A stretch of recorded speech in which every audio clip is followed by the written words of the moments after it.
আসসালামু আলাইকুম। আজ আমরা HTML এর লিস্ট সম্পর্কে বিস্তারিতভাবে জানব। HTML এ সাধারণত ৩ ধরনের লিস্ট আছে, যার প্রথমটি হলো অর্ডারেড লিস্ট, যেটি সাধারণত 1 2 3 4 ABCD এবং রোমান সংখ্যা অনুযায়ী হয়ে থাকে।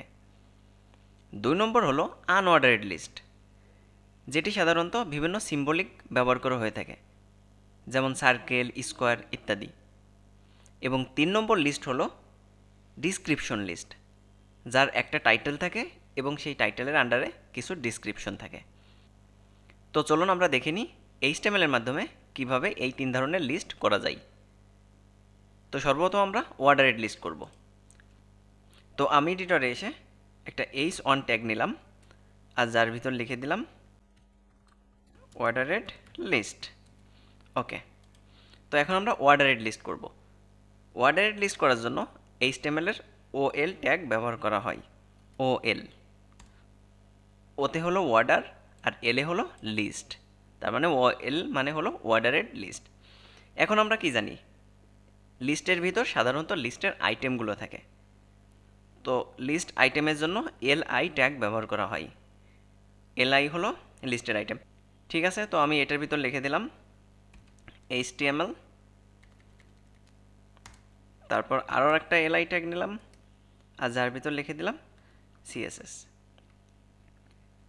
এখন যদি আমরা এটাকে সেভ করি আর ব্রাউজারে যেয়ে দেখি, তাহলে দেখতে পাবো যে ওয়াও, এইখানে একটা লিস্ট চলে আসছে, যেটা হলো অর্ডারেড লিস্ট এবং ক্রমিক অনুযায়ী বাই ডিফল্টভাবে 1 2 3 4 এইভাবেই হবে। যেমন আমরা চলুন আরও 2-1টা আইটেম বাড়াই। এখানে আমি আরও 2টা আইটেম বাড়াই দিলাম, একটা বলে দিলাম JS এবং তারপর একটা বলে দিলাম PHP।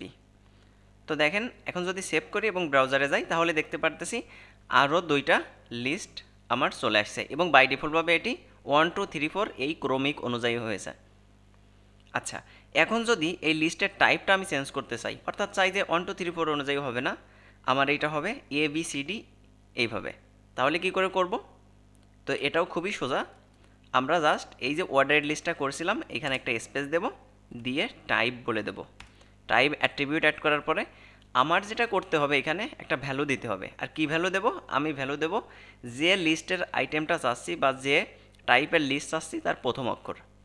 যেমন আমি চাচ্ছি যে ABCD অনুযায়ী হোক, তাহলে আমি সর্বপ্রথম ছোটো হাতের একটা A দিলাম, দিয়ে যদি এখানে সেভ করি এবং এখানে আসি, তাহলে দেখতে পারতেছি যে লোয়ার কেস অর্থাৎ ছোটো হাতের ABCD এই অনুযায়ী আমার লিস্টটা তৈরি হয়েছে। এখন আমি যদি চাই যে না, আমি বড় হাতের ABCD এই অনুযায়ী সাধারণত লিস্টটা হবে, মানে আপার কেসে, তাহলে আপার কেসের A দিয়ে দিলাম, সেভ করলাম, ব্রাউজারে গেলাম, তাহলে দেখতে পাচ্ছি ABCD এই অনুযায়ী তৈরি হয়ে গেছে। এখন যদি আমি চাই যে আমি রোমান সংখ্যা অনুযায়ী করব, লিস্টটা আমার হবে, লিস্ট আইটেমগুলো হবে রোমান সংখ্যায়, তাহলে কি করব? আমরা জানি রোমান সংখ্যা I দিয়ে শুরু হয়, তো আমি I অ্যাড করে দিলাম, দিলে আমি দেখতে পারতেছি এখানে রোমান সংখ্যা অনুযায়ী হচ্ছে। আবার যদি আমি বড় I দিই, তাহলে দেখতে পাবো যে এইখানে বড় হাতের বা আপার কেসের রোমান সংখ্যা অনুযায়ী হচ্ছে।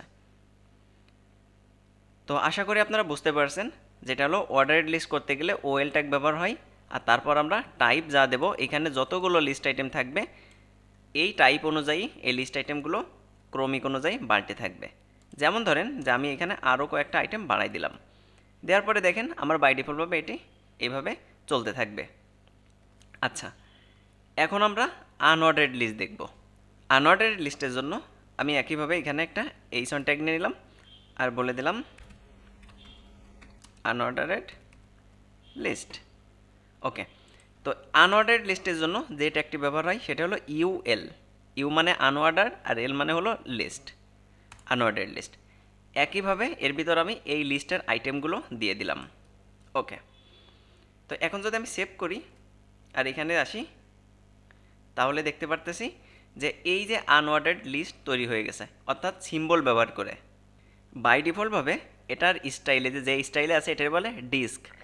আমরা সবাই ডিস্ক চিনি, আমরা সিডির ডিস্ক দেখেছি, ডিভিডির ডিস্ক দেখেছি, এইটা হলো ওই ডিস্ক। এখন যদি আমরা এই স্টাইলটা চেঞ্জ করতে চাই, তাহলে CSS দিয়ে করতে পারি অথবা HTML এর মাধ্যমে করতে পারি। তো চলুন আমরা HTML এর মাধ্যমেই করি। তো একইভাবে এখানে এসে আমি টাইপ বলে দিলেই হবে। তো টাইপ বলে দিয়ে যদি এখানে বলে দিই স্কোয়ার, স্কোয়ার, তো স্কোয়ার বলে দিলাম, সেভ করলাম, তাহলে দেখতে পারতেছি এটা স্কোয়ার অনুযায়ী হয়েছে। আবার যদি আমরা বলে দিই এখানে সার্কেল, তাহলে দেখতে পাবো যে এখানে সার্কেল অনুযায়ী হয়েছে। ডিস্ক আর সার্কেলের মধ্যে পার্থক্য হলো এর ভিতর পরিপূর্ণ থাকে কালার দিয়ে, আর সার্কেলে থাকে না। এখন আমরা 3 নম্বর লিস্টে চলে যাব, যেটা হলো ডিসক্রিপশন লিস্ট। একইভাবে আমি এখানে একটা এইচন ট্যাগ দিলাম, আর যার ভিতর লিখলাম ডিসক্রিপশন লিস্ট। ওকে, লেখার পর এইখানে এসে ডিসক্রিপশন লিস্টটা কী থাকে, সর্বপ্রথম একটা টাইটেল থাকে এবং তারপরে কিছু ডেসক্রিপশন থাকে। তো ডেসক্রিপশন লিস্ট ডিএল। ওকে, ডিএল এর ভিতর সর্বপ্রথম কী থাকবে, একটা টাইটেল থাকবে। তো ডেসক্রিপশনের টাইটেল থাকবে একটা। ওকে, আমি বললাম যে একটা ডেসক্রিপশনের টাইটেল থাকবে। তো ডেসক্রিপশনের টাইটেল আমি এখানে বলে দিলাম HTML, আর এরপরে কী হবে, একটা ডেসক্রিপশনে একটা ডেসক্রিপশন হবে। তো ডিডি, তার মানে ডেসক্রিপশনের ডেসক্রিপশন। এখানে আমি একটা লরেম একটা টেক্সট ছেড়ে দিলাম। ওকে, এখন যদি সেভ করি আর ব্রাউজারে যাই, তাহলে এই যে দেখতে পারতেছি আমরা এখানে HTML এবং এর ডিটেলস এখানে দেওয়া আছে। মানে এখানে আমরা একটা ডেসক্রিপশন, যে ডেসক্রিপশনটা লিখছিলাম সেটা এখানে দেখাবে। একইভাবে যদি আমাদের অনেকগুলো হয়, তাহলে যে কাজটা করব, আমাদের এই যে একটা টাইটেল এবং ডেসক্রিপশন, আমি চলেন এটারে কপি করলাম আর এখানে এসে পেস্ট করে দিলাম। ওকে, তো কপি পেস্ট করে দিলাম আর এখানে বলে দিলাম যে এটা হলো CSS এর ডিটেলস হবে, আর এখানে লরেম কথাটা লিখে দিলাম। তো ঠিক আছে, দেখেন এখানে HTML, তারপরে ডেসক্রিপশন আছে এবং তারপরে আবার CSS, আবার এখানে যে আমরা যে ডেসক্রিপশনটা লিখছিলাম সেটা আছে, লরেম একটা টেক্সট, মানে ডামি টেক্সটটা দিয়ে দিয়েছিলাম আর কি। তো তাহলে ডেসক্রিপশন লিস্ট কী থাকে, ডেসক্রিপশন লিস্ট হলো ডিএল, মানে ডেসক্রিপশন লিস্ট, যার একটা টাইটেল থাকে এবং ডেসক্রিপশন থাকে। ডেসক্রিপশনের টাইটেলকে বলে ডিটি এবং ডেসক্রিপশনের ডেসক্রিপশনকে বলে ডিডি। এটাই হলো সাধারণত 3 ধরনের লিস্ট। তো আশা করি আপনারা বুঝতে পেরেছেন। যদি কেউ বুঝতে না পারেন তাহলে কমেন্টস করবেন, আমি কমেন্টসের রিপ্লাই দেওয়ার চেষ্টা করব। পরবর্তী ভিডিওতে আমরা HTML ফর্ম সম্পর্কে বিস্তারিতভাবে আলোচনা করব। সেই পর্যন্ত সবাই ভালো থাকবেন। আল্লাহ হাফেজ।